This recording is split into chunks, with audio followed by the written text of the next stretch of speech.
निर्वाही जाए। मैं दरखास्त करूँगा मुख्य जनाब जानी बाबा साहब से कि हमारे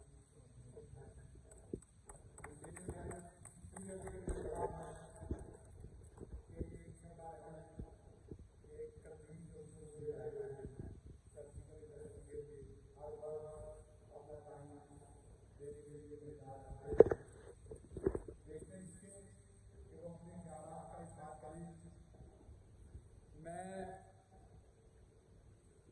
दरखास्त करूँगा हमारे मरहूम साथी जनाब अब्दुल जलील बाजवा साहब के बेटे यूसुफ बाजवा साहब से कि वो स्टेज पे तशरीफ लाएं।